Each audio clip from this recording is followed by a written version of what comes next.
નમસ્કાર મિત્રો, ખાસ કરીને આજના વિડીયોમાં આપણે પવન, તાપમાન અને વરસાદી ઝાપટાની અમુક જગ્યાએ શક્યતાઓ છે જેની સંપૂર્ણ માહિતી આપવાની છે। પણ સૌપ્રથમ હું આપને એ જણાવી દઉં કે આવતીકાલે જે આપણું ખેડૂત મિટિંગનું આયોજન હતું તે રદ કરવામાં આવે છે। આવતીકાલે એટલે કે 14 ઓક્ટોબર 2025ના રોજ જે સુરેન્દ્રનગર જિલ્લાના ચોટીલા ખાતે જે આપણે ખેડૂત મિટિંગનું આયોજન કર્યું હતું, આપણે છેલ્લા 2 દિવસથી જાહેરાત કરતા હતા, પણ આ મિટિંગ છે એ રદ કરવામાં આવે છે। રદ કરવામાં આવે છે, પણ આપણે આગળના સમયમાં ચોક્કસથી આ મિટિંગનું આયોજન કરશું। દિવાળી પછી તુરંત જ આ મિટિંગનું આપણે એક આયોજન થશે।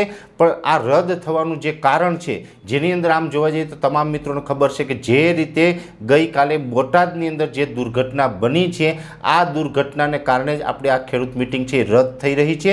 જેની અંદર આપણે જણાવી દઉં કે પોલીસ પ્રશાસન તરફથી આપને પૂરતો સહકાર મળી રહ્યો છે। મારે પણ પોલીસ સ્ટેશનની અંદર જે ચોટીલા પોલીસ સ્ટેશન છે ત્યાં મારે વાત થઈ હતી। પોલીસ સ્ટાફ તરફથી મને સ્પષ્ટ કહેવામાં આવ્યું છે કે પરેશભાઈ, તમારી મિટિંગ થતી હોય, ખેડૂતો માટે તમે કોઈ પણ કાર્ય કરતા હોય, તેમાં અમે તમને સાથ સહકાર આપવા તૈયાર છે। અમને કાંઈ પ્રોબ્લેમ નથી, તમે તારી મિટિંગનું આયોજન કરો।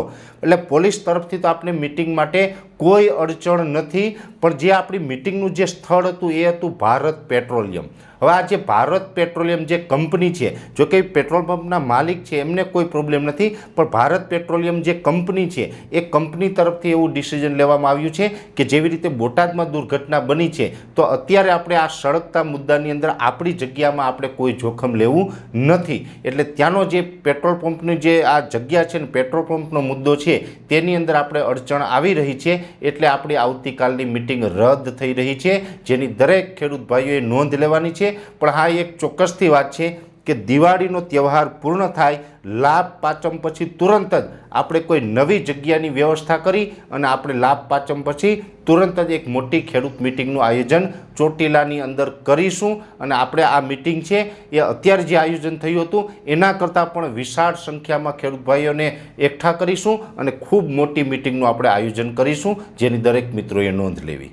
હવે ખાસ કરીને વાત કરવાની છે માવઠાના ઝાપટા અને ઊંચું તાપમાન। આમ જોવા જઈએ તો અત્યારે પવનની જે સ્થિતિ છે એ નોર્મલ થઈ ચૂકી છે। અત્યારે એવરેજ ઓલ ઓવર ગુજરાતની અંદર પવનની ઝડપ છે એ 10થી લઈ અને 14 કિલોમીટર પ્રતિ કલાકની ઝડપે પવન ચાલી રહ્યો છે, એટલે એકદમ નોર્મલ પવન છે આ સિઝનની અંદર। એટલે કે જે આ ઓક્ટોબર મહિનાના મધ્યે જે પવન હોવો જોઈએ એ જ પ્રકારનો નોર્મલ પવન અત્યારે ચાલી રહ્યો છે। મહત્ત્વનું એ છે કે ઘણી વખત એવું બનતું હોય, છેલ્લા 2-3 વર્ષમાં એવું પણ બન્યું છે કે પવનની દિશા જે ઉત્તર પૂર્વની ઈશાનના પવન થવા જોઈએ, જેને આપણે દેશી ભાષામાં ભૂર પવન કહીએ છીએ, એ પવન થવા જોઈએ, એ ઘણી વખત દિવાળી પછી પણ થતા હોય, લેટ થતા હોય। પણ આ વર્ષે અત્યારથી જ ભૂર પવન જે છે એની દિશા વધુ રહી છે।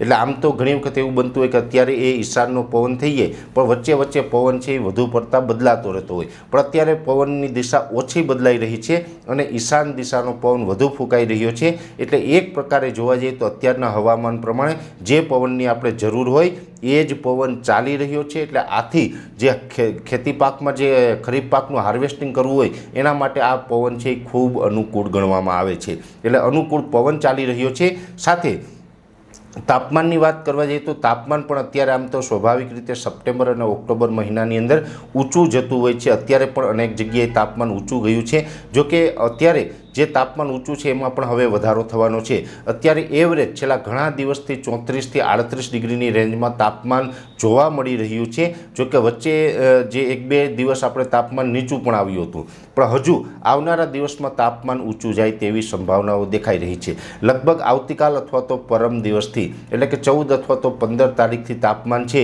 એ 1થી 2 ડિગ્રી વધી શકે છે। જે વિસ્તારમાં 34 ડિગ્રી તાપમાન હશે ત્યાં 35 કે 36 થશે। જે વિસ્તારની અંદર 38 ડિગ્રી તાપમાન હશે ત્યાં લગભગ 39 ડિગ્રી સુધીનું તાપમાન થઈ શકે છે। એટલે એક પ્રકારે ઉનાળા જેવું તાપમાન પણ આપણે અત્યારે જોવા મળે તેવી શક્યતાઓ છે। ને આ ઊંચું તાપમાન છે આપણે સતત 20 તારીખ સુધી તો કન્ટિન્યુ જોવા મળશે। એટલે આવનારા દિવસની અંદર 1થી 2 ડિગ્રી સુધી તાપમાન ઊંચું જશે।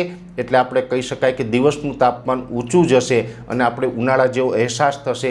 ગરમી ઉકળાટ પણ બપોરના સમયે જોવા મળશે અને રાત્રિનું તાપમાન છે એ નોર્મલ રહેશે। એટલે લઘુત્તમ અને મહત્તમ તાપમાન વચ્ચે એક મોટો તફાવત આપને જોવા મળી શકે છે। એ સાથે વચ્ચે મહત્ત્વના સમાચાર એ છે વરસાદી ઝાપટાના। આમ જોવા જઈએ તો અત્યારે આપણે જે નૈઋત્યનું ચોમાસું છે તે ગુજરાતની અંદરથી સંપૂર્ણપણે વિદાય લઈ ચૂક્યું છે। અત્યારે ચોમાસું કોઈ જગ્યાએ ગુજરાતમાં સક્રિય નથી, પણ ઊંચું તાપમાન અને ભેજને કારણે અમુક જગ્યાએ ઝાપટા પડી શકે છે। એ ઝાપટા લગભગ 16 અથવા તો 17 તારીખે પડી શકે।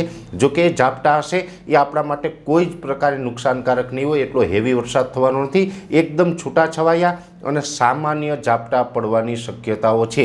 સામાન્ય એટલે આપણે કોઈ પ્રકારનું નુકસાન ન થાય એટલા સામાન્ય છાંટછૂટ થઈ શકે છે। ને એમાં પણ જે છાંટછૂટ થવાની શક્યતાઓ છે તેમાં સૌરાષ્ટ્રના લગભગ દરિયાકાંઠાના 1-2 સેન્ટરમાં, સૌરાષ્ટ્રમાં બહુ વાંધો નહીં આવે, સૌરાષ્ટ્રના દરિયાકાંઠાના 1-2 સેન્ટરની અંદર કદાચ જૂનાગઢના 1-2 સેન્ટર અથવા તો ગીર સોમનાથ અથવા અમરેલીના 1-2 સેન્ટરમાં સામાન્ય ઝાપટા પડી શકે છે। જો કે એનાથી કોઈ ડરવાનું કે ગભરાવાનું નથી, એ કોઈ જ પ્રકારે નુકસાન કરે એવા નહીં હોય। ઘણી વખત એવું બનશે કે કાં તો ઝાપટા પડશે કાં તો પછી વાદળછાયું વાતાવરણ થશે। બીજું વાત છે કે વધારે શક્યતા જે ઝાપટા પડવાની છે તે મહારાષ્ટ્ર બોર્ડર લાગુ વિસ્તારો, જે ડાંગ જિલ્લો અને જે સાપુતારાવાળો વિસ્તાર છે તેની આસપાસ અથવા તો જે વલસાડથી મુંબઈ તરફનો વિસ્તાર છે તેમાં પણ ઝાપટા પડી શકે। અને મધ્યપ્રદેશ બોર્ડરે છોટાઉદેપુર અને દાહોદ જિલ્લા આસપાસના વિસ્તારમાં પણ 16 અથવા તો 17 તારીખે સામાન્ય ઝાપટા પડે તેવું એક અનુમાન છે। એટલે ખાસ જો કે આ ઝાપટાની આગાહી છે એનાથી કોઈ ડરવાનું નથી, કેમ કે આ એકદમ સામાન્ય ઝાપટા હશે, કોઈ નુકસાનની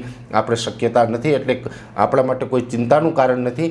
પણ ઝાપટા છે એ પડશે, ને આ ગુજરાતમાં જે ઝાપટા પડશે તો એ પ્રથમ માવઠું ગણવામાં આવશે। કદાચ એવું પણ બની શકે કે જો ઝાપટા ન પડે તો માત્ર વાદળછાયું વાતાવરણ થાય, પણ 16 અને 17 તારીખે ચોક્કસથી એટલું કહી શકાય કે હવામાનમાં કોઈને કોઈ ફેરફાર જોવા મળશે, હવામાનમાં બદલાવ જોવા મળે, હવામાનમાં એક પલટો જોવા મળે તેવી શક્યતાઓ અમે માની રહ્યા છીએ। એટલે આ હવામાન વિશેની ખૂબ અગત્યની માહિતી હતી, મેં આપને આપવાનો પ્રયત્ન કર્યો છે।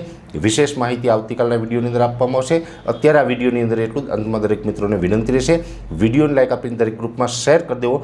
યુટ્યુબ ઉપર જોઈ રહ્યા હોય તો ચેનલને સબસ્ક્રાઈબ કરજો અને ફેસબુક ઉપર જોઈ રહ્યા હોય તો પેજને ફોલો કરજો। નમસ્કાર।